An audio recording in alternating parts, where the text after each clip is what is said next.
আসসালামু আলাইকুম। আশা করছি সকলেই সুস্থ আছেন। স্বাগত জানাচ্ছি আজকের গুরুত্বপূর্ণ আলোচনায়।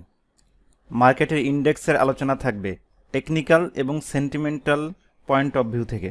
সর্বশেষ ক্যান্ডেলটি exactly long leg doji candle নয়, কাছাকাছি টাইপের। এমন ক্যান্ডেল সাধারণত বায়ার সেলার্সরা ইনডিসিশন বা কনফিউশনে আছে এমন ইন্ডিকেট করে। যাই হোক, মাথায় চাপ নেবেন না, এসব ক্যান্ডেলের নাম আপনাকে জানার দরকারই নাই। আমরা সহজভাবে ক্যান্ডেলটি অবজার্ভ করব। দেখুন, মূল বডির উপরে শ্যাডোটি ছোট, যেখানে সেলারদের সাপ্লাই ছিল। অপরদিকে বডির নিচের শ্যাডোটি বড়, যেখানে বায়ারদের বাই ডিমান্ড ছিল। সূচক একটি সময় 38 পয়েন্ট মাইনাস দেখলেও দিন শেষে প্রায় 6 পয়েন্ট বেড়ে ক্লোজ দিয়েছে। সেলাররা অনেক দূর প্রাইসটা নামিয়ে ফেললেও বায়াররা স্ট্রংলি প্রাইসটাকে গত দিনের থেকে উপরে নিয়ে ক্লোজ করেছে।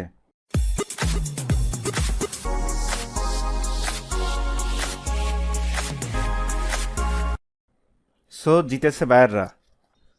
এমন ইনডিসিশন ক্যান্ডেলের পরবর্তী ক্যান্ডেলগুলো কেমন হয় সেটা অবশ্যই নির্ভর করে আরও কিছু বিষয়ের উপর, যেমন মার্কেটের আরএসআই কত। বর্তমান মার্কেটের আরএসআই অ্যারাউন্ড 70। মার্কেট আরএসআই 70 লেভেলের উপরে উঠলে ওভারবট জোনে প্রবেশ করে, যেটা সেল বা কারেকশন সিগন্যাল দেয়। এর মানে এই না যে কারেকশন হবেই। কখনো কখনো আমরা আরএসআই 80 বা 90 লেভেলেও উঠতে দেখি। দ্বিতীয়ত, ভলিউম। টাকার অঙ্কে লেনদেন হয়েছে 888 কোটি টাকার শেয়ার, যেটা আগের দিনের থেকে সামান্য কম। সো স্টকের ভলিউম ওকে। তৃতীয়ত, ইন্ডেক্সের অবস্থান। ইন্ডেক্স বটম থেকে টানা 5 দিন আপ হয় এবং পরবর্তী দিন 24শে জুন কারেকশন দেয়। পরবর্তীতে 3 দিন আপ হয় এবং 30শে জুন কারেকশন দেয়, এবং সর্বশেষ টানা 5 দিন ইন্ডেক্স আপ মুভে আছে। এখন আপ বা ডাউন যে কোনোটি হতে পারে, তবে যদি আজ বা কাল কারেকশন দেয় সেটা দিতেই পারে, এটা খুবই স্বাভাবিক ব্যাপার। ট্রেডারদের প্রফিট টেকিং মাত্র। পরবর্তী রেসিস্ট্যান্স লেভেলের কাছাকাছি ইন্ডেক্স যাচ্ছে, সো পরবর্তী 1 বা 2 দিনের সূচক বেশ ইম্পর্ট্যান্ট। একটি খুবই গুরুত্বপূর্ণ প্রশ্ন, অনেকে জানতে চাচ্ছেন বাজার কি আপ ট্রেন্ডে গিয়েছে? আমার সোজা উত্তর, যায়নি। কেন বললাম? প্রথমে 5735 লেভেলটাকে ব্রেক করে এটার উপরে উঠতে হবে। এই লেভেলের উপরে অ্যাটলিস্ট 1 সপ্তাহ মার্কেটকে সাস্টেইন করতে হবে। তাহলে কি হবে? তখন বিনিয়োগকারীদের ভয় বা অনাস্থা কিছুটা হলেও কেটে যাবে। সূচক হায়ার হাই তৈরি করবে। যেসব বিনিয়োগকারী সাইড লাইনে বসে পর্যবেক্ষণ করছেন তারা অনেকে অ্যাক্টিভ হবেন, দেখবেন তখন টাকার অঙ্কে লেনদেন বেশ বৃদ্ধি পাচ্ছে। যাই হোক, এই ভিডিও সম্পূর্ণ এডুকেশনাল পারপাজে তৈরি, কোনো রিকমেন্ডেশন বা ইনস্ট্রাকশন নয়। এটি মার্কেটকে প্রেডিক্ট করে না, টেকনিক্যাল এবং সেন্টিমেন্টাল পার্ট অফ অ্যানালাইসিস সম্পর্কে আলোচনা মাত্র। সুতরাং এই ভিডিওর উপর নির্ভর করে কোনো বাই সেল সিদ্ধান্ত নেবেন না। আবার ফেরা যাক মার্কেট ইন্ডেক্সে। এমন পরিস্থিতিতে কি করতে হয়, এটাই তো সকলের প্রশ্ন, তাই না? প্রথম এবং চিরন্তন কথা, যেটা আমি সবসময় মেনে চলি এবং বিলিভ করি, বাজার অলওয়েজ রাইট।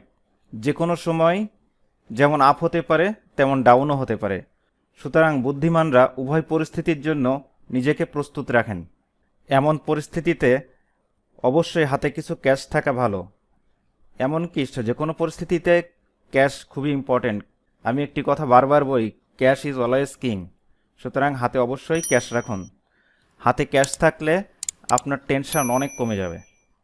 স্বাভাবিক কারেকশনে ওয়াচ লিস্টেড শেয়ার টার্গেট প্রাইসে পেলে বাই করে আবার অপেক্ষা করুন এবং আপ ট্রেন্ডে গেলে সেল দিয়ে প্রফিট বুক করুন।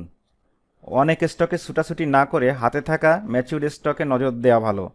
No panic, no over expectation. Logically চিন্তা করুন।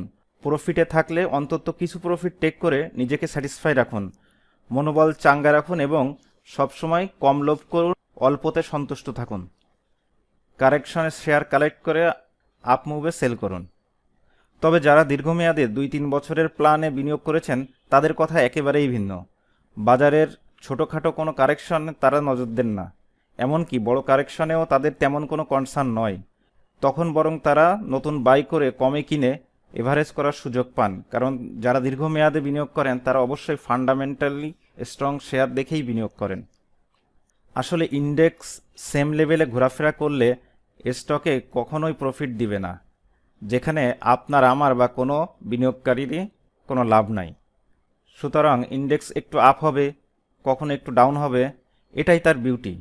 তাহলেই ট্রেডিং করার সুযোগ মিলবে, আমরা অল্প বিস্তর কিছু প্রফিট করতে পারবো। তবে এই সময় প্রফিটের পাশাপাশি লস করারও সম্ভাবনা থেকে যায়, সেদিকে নজর রাখতে হবে। আপনার অবজারভেশন কি বলছে? হ্যালো, আপনাকেই বলছি। মার্কেটের আচরণ সম্পর্কে আপনার ধারণা কি? ভিডিওটির নিচে কমেন্টে শেয়ার করে আপনার মূল্যবান চিন্তা আমাদেরকেও জানাতে পারেন। আজকে এ পর্যন্তই। ভালো থাকবেন। ধন্যবাদ।